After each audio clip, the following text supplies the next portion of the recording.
here. I see some of you guys have already been in the chat a little bit. Obviously, this was set up, when did I set this up? Sunday? Sunday. I think it was Saturday or Sunday, actually. I set up all these live streams for this week.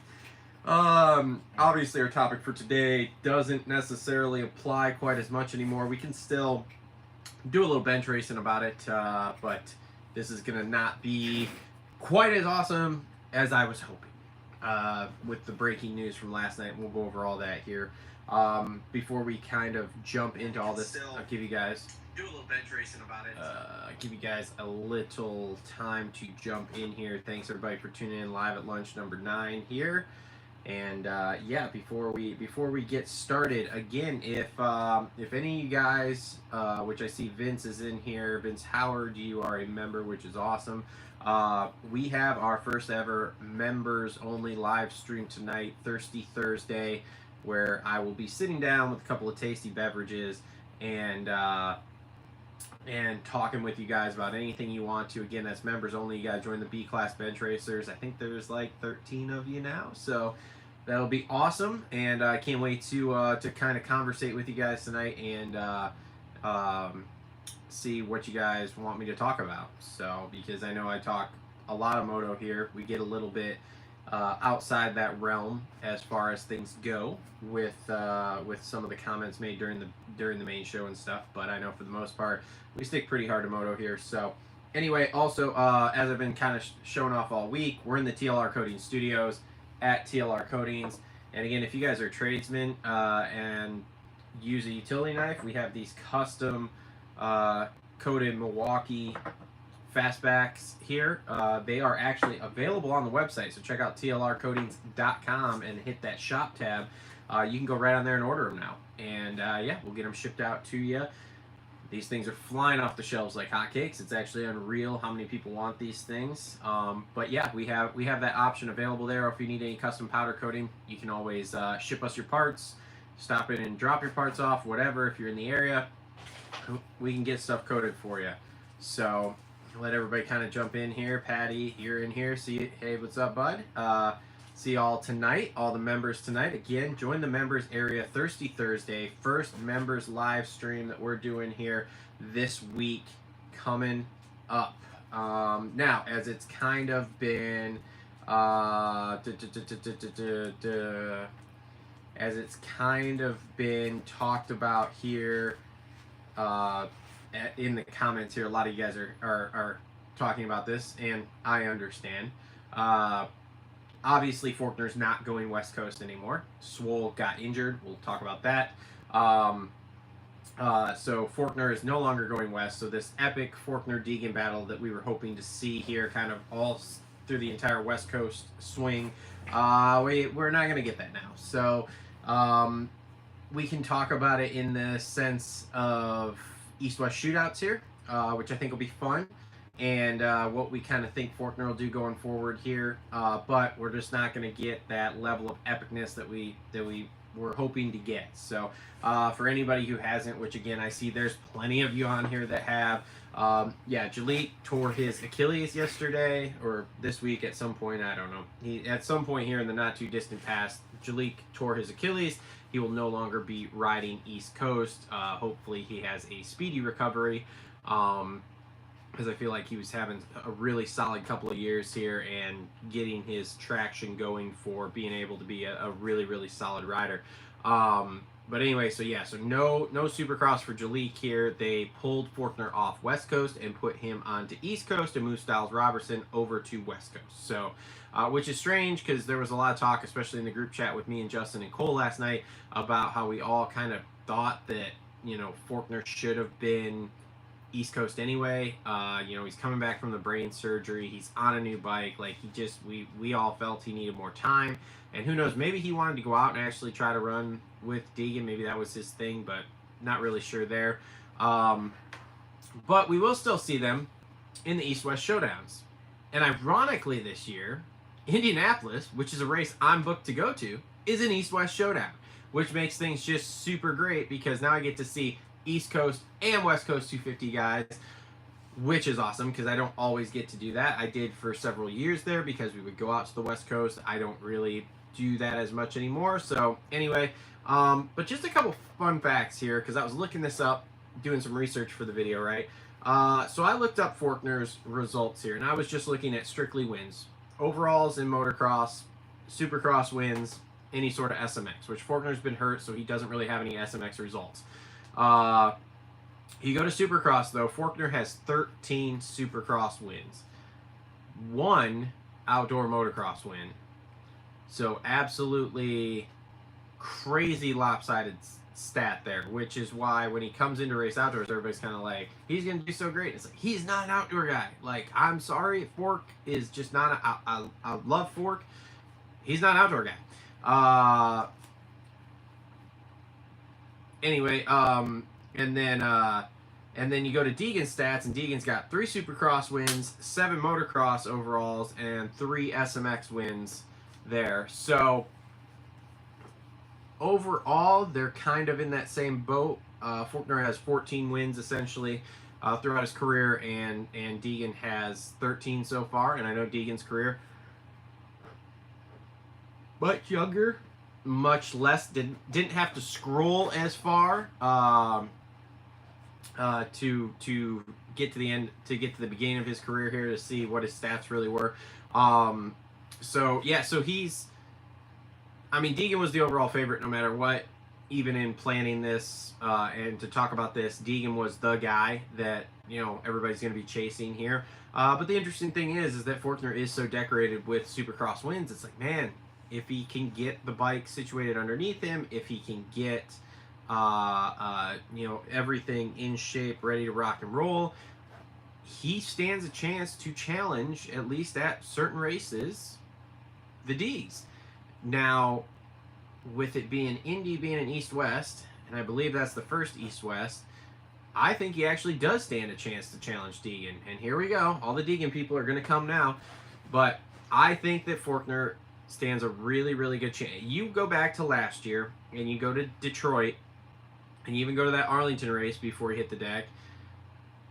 He was good. And I think the battle between him and Deegan last year would have been good. So seeing that, if he can get to that level here on the Triumph, if they can get the bike figured out, I really do think he has a chance at challenging Deegan there in the East-West Showdown. Now, if you want to talk championship, he now has more time to prepare. I feel like he'll be better on the East because he likes those tacky, deep ruts there.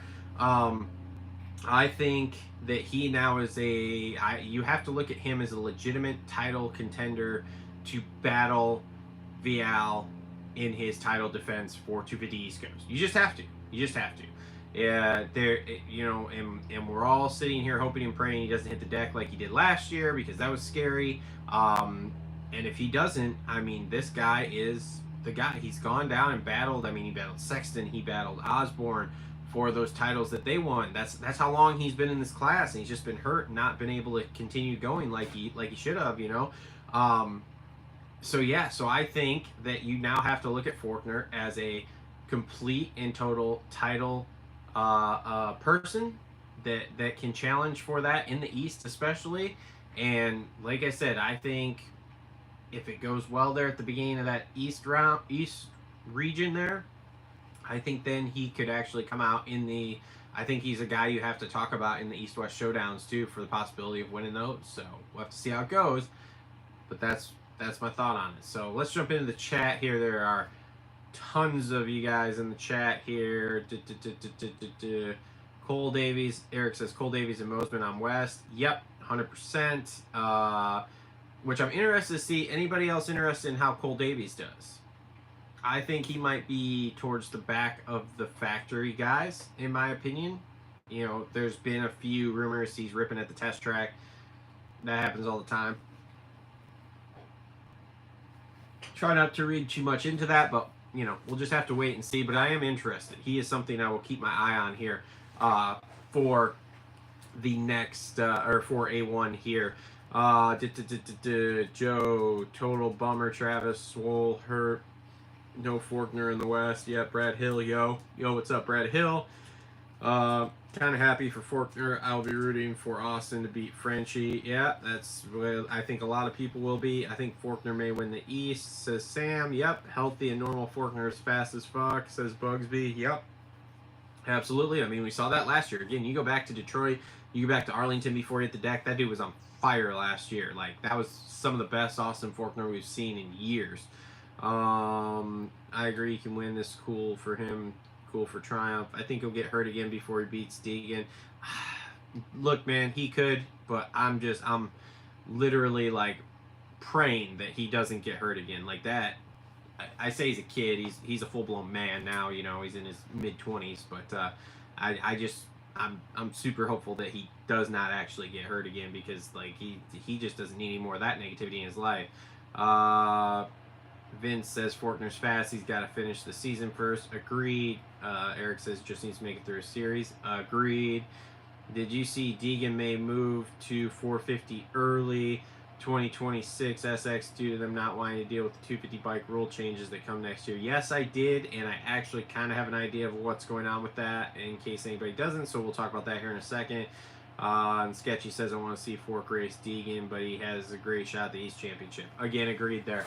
Okay, so yeah, so as far as the that comment thrown out by Brian in the video a couple days ago, went and watched the video and kind of did some brainstorming and talking to some people, and what I figured out is something I'd actually heard a long time or a while ago, is that coming in 26 they are going to make some changes to the decibel levels for sound for these motorcycles here, and it's pretty drastic. Like, I think right now, I don't even remember, I'm not even gonna say because I'll sound freaking stupid.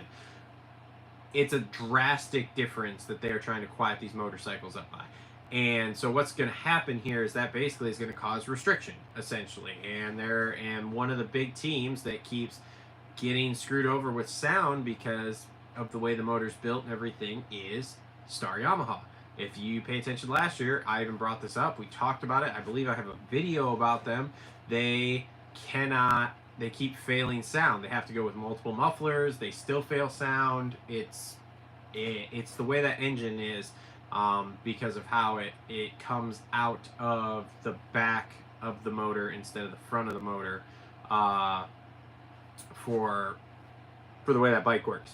So anyway, so I'd heard about this. Now the interesting thing is that right now there's a lot of talk going around that Kawasaki's are so slow. These new Kawasaki's are slow. They're slow. And what we know is that Kawasaki's actually gotten ahead of the curve. So these 2025s and maybe even 24s, maybe it's just 25s, I don't remember. I think it's 25s. They have actually made those 25 KX250 and KX450s sound compliant there with that, which means they're restricting them, which is why they're technically, they either seem slow or are slow. Now again, slow is a relative term, but compared to the other bikes, they're slow. Why? Because they now are actually in this sound thing that it is coming. It's coming in 2026. Obviously, them moving to 450s. The 450s, people are detuning them all the time anyway, so it won't be as big of a deal. But like the 250s, yeah, that's going to be a problem. That's going to be a real problem there. So that could be a thing. I mean, I've been preaching that they're not going to go 450 till 2026 outdoors. But if that is the case, I could see them actually moving to 450s here in 26 full time. Now, the other rule change that is going to take place here is because the gambling situation is coming in. This year, the age has been raised in the 250 class to 17. So you can no longer go pro until you're 17. And from my understanding, next year, the age is going to be raised again to 18. And again, this is because of gambling, and kids can't gamble. And I don't know that you can gamble on kids. So like this year, I don't know if they have some exemption. They're skirting the rule. Maybe it's not even, you can't even bet on 250s. I'm not sure yet. I haven't even looked into this at all. But with gambling coming into the sport, it's already changing the sport there. And they, like I said, it's going to be 17 this year and 18. So we're finally going to get the rule of you cannot go pro until you're 18. So that'll be interesting to watch how that kind of affects the amateur stuff, because a lot of these kids, they're going pro at 16, and then when you go pro at 16 and then you flail out by 18, your whole life's just fucked, and that's annoying. So let's jump back into the chat here. Moisture Magnet says it's going down 10 decibels. That could be. I don't know. Are they going? Is it 110 right now? I feel like 110 sounds right, but maybe I'm probably wrong. But you guys can correct me in the comments. I think they're lowering it by 10 decibels. Says Frosty MX podcast. You're probably right. Cowie is junk. Look, I've never liked Cowies. I need to go ride Coles at some point here. The Cowies I've had personally, I had what did I have? I had an 09 KX250. There was another one I had, and I didn't particularly care for either of them. I want to go ride a new one, though. I'd really prefer to ride a 250. So if anybody's got a 250 in Michigan area, you're listening to this, and in the spring you want to let me ride it, 25 or 24 or 25, I'm down. Like, we can meet up. Also, Triumph. I'm looking to get my leg over a Triumph here at some point, too, and see what those are like. So I think it's not good for the series. No one wants to watch guys go slower, and if Deegs goes 450, no one cares about the 250 class. Yeah, to an extent. Like, that's definitely going to take the air out of the 250 class once Deegs does actually move up, because that's a big thing right now, and I don't feel like we have, like, obviously all of us moto guys will still care about the 250 class, but there's not a personality in there right now that is as big as that. And I think one of the things that me and Justin argue about all the time, and I'm going to continue to say, is I think a lot of these kids who are coming up need to take note of what the Deegans are doing. And if you want to make it, and let's say your results are so-so, you're not dominating, you're okay, you win races here and there, you're on the podium, you're running around top 5 in the A class. If you have a personality and social following like Deegan, you will get all sorts of doors opened up for you. You will get so much stuff. You will get rides. You will get all this. But if you're just out there trying to race and you're not dominating, then the doors don't open as wide for you. So let's keep going here. Now that Fork's on the East, I can root for him to kick Frenchie's ass. Everybody seems to really hate on Tom. Tom's actually a nice guy. I don't have any ill will against him. So, and Moisture, I have a 24 KX 450, got it after Fort Worth SMX. Is it slower? Yeah, but it was 6K out the door. Well, you can't argue with that, man. I paid more than that for my 250F. So, but then again, too, I bought a 21 literally right off the truck. So, what are you gonna say? Right off the truck when they were coming out, right off the truck. So, yeah. So the Deegan thing is interesting. How will Forkner do this year? I really hope he comes out kind of like a ball of fire like he did last year, but with a little bit more of a vet rider mentality to keep himself upright here. But it now makes the East Coast almost better because of having somebody that we actually think can challenge Vial. Because before, like, if you go back and watch show 287, which was our 250 preview show, if you go back and watch that, we kind of are like, man, East Coast, who's there to challenge Vial? It's like, well, he could win a race, he might win a race, but then, like, none of those dudes realistically had much for him. And because, again, like, half the dudes we're talking about there hadn't even won a race yet. So what are you going to do with that? I'm not sure. But basically, we all think, there's a lot that think that Deegan has basically wrapped up the West Coast before it's even started. Like, half the people are just like, give him the title already. I'm not quite there, but he definitely is the favorite. And then now you've got a Vial Forkner battle brewing on the East Coast. So let's go back to the comments here. Vince says, I don't dislike Vial, but I think he's going to have a tough time defending. I don't dislike him either. I agree with you, though. Like, tough time defending, and I just don't believe he's that great at Supercross, which is terrible to say, but I think he got really, really lucky last year with Forkner crashing out and the Deegan situation the way it was. I think he just got lucky, to be honest with you, last year. So we'll see how this year goes, and maybe he'll surprise us, but I don't have a whole bunch of faith. VL, the only defending champ that's sneaky good. Eric says we had a brand new KX450 for the 24-hour at Glen and it didn't make it. Oh, blew one up, huh? Solid. Sean Powell, what's up, Sean? Haven't heard from you in a while. Think of Webb on the 250. Deegan will be like Webb, but eventually will get swallowed up in the 450 class in time. Webb's problems are mental ones. Like Stu, he has to be at the top. He can't take it. I don't know if I agree with that, man. Webb is a monster mentally of like, he's coming for you and he knows it. So I don't know. We'll agree to disagree on that one, Sean. Joe, I don't hate Tom, just really love USA and want to see our boys win. Well, that's true too. Eric, where do you put Juju on the West? I think we talked about it in the 250 preview show. I think he's a top 5 guy. Like, he's got speed. He's just got to put it all together. So I think he gets there. But I think he's a top 5 guy. Let's just go with that. So, Integrity RC, Juju will battle Deegan more than Kitchen, I bet. I don't know about that, man. Maybe. I gotta see it. I gotta see it. That's one hell of a bet, Integrity. Yeah, it is. Yeah, I don't know. That's an interesting take. Juju's really good. He's really fast, and I think he'll be really good this year. But again, I think it's year 2. I think he's top 5.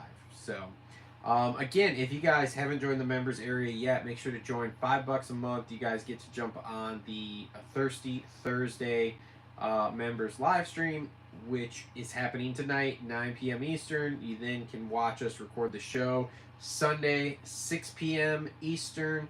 So make sure, again, to go join that members area at either level there. And as we're going to start to land the plane here, because let's face it, the air kind of got let out of the room here with Swole getting hurt and Forkner ended up having to go east. I kind of lost what was my content for this video. And again, I do hope that Swole has a speedy recovery. I've been meaning to message him on Instagram and say, hey man, sorry to hear about the injury. Hope you have a speedy recovery. I got to do that for sure, because me and him are best friends. Will Shimoda have another slow start? Shimoda will always have a slow start. But I heard this yesterday in a different show, and I don't remember who it was. We all kind of don't have expectations for Shimoda anymore because we did that for so long and he didn't do anything, that now we're kind of all like, all right, we don't have any expectations for you, so whatever, man. Which means he'll probably do better, to be honest with you. So just have to wait and see. We're gonna get a lot of questions half answered on Saturday, and we'll see where we get to come a week from Saturday when we go to, I don't even know where round 2 is. I'm so focused on A1, I have no idea where round 2 is. So, all right, let's wrap this up. Let's go through these last few comments. Kitchen hasn't proved much is what I'm saying. I think Juju will progressively get really good, especially when Deegan moves up, but I have a good feeling about Juju this year. Kitchen won races last year, man, like outdoors and indoors, and was like right in the West Coast battle for the title too, till he got McAdooed. So I don't know about that. DB aiming right at Jet. I bet Deegan will ride a 450 this year to see where he is at. He'll have more to prove to himself at that time than ever.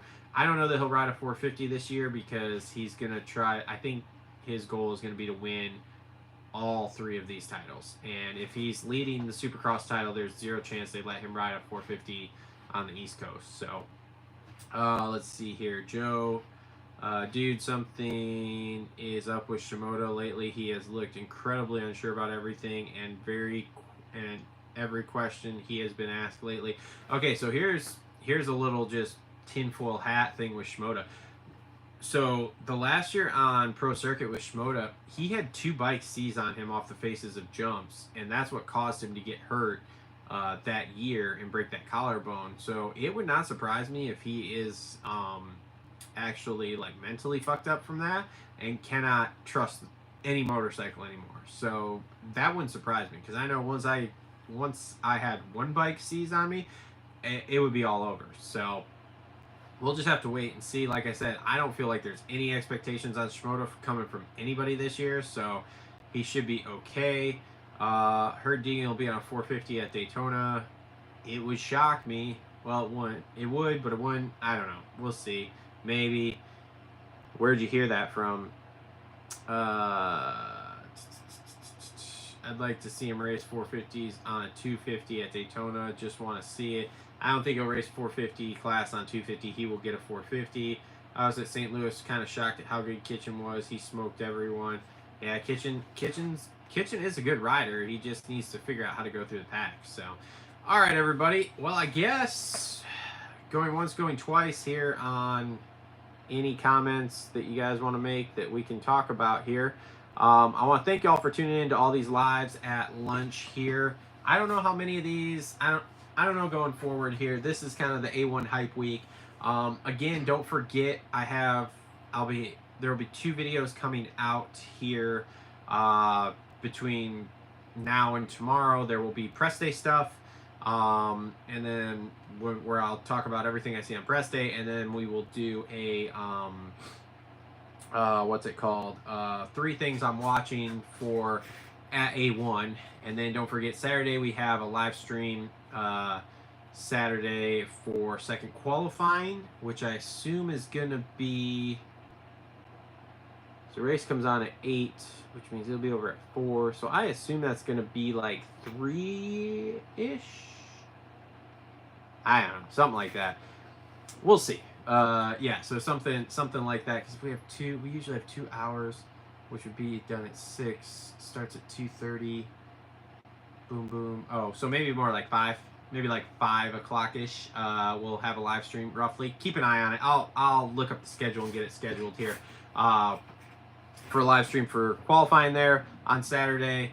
And like I said, we'll have 2 videos coming out tomorrow. We'll definitely do one later, wrapping up all the press day stuff that we see, and then we will have my top 3 things that I'm watching for here for A1. So appreciate everybody tuning in here. Sorry that we kind of got the balloon got popped here with Forkner having to go east, but you know, shit happens. And when you're trying to schedule stuff based around this industry, never goes as planned. I want to thank y'all for jumping in the chat all day here. Now the chat's blowing up. You guys are awesome.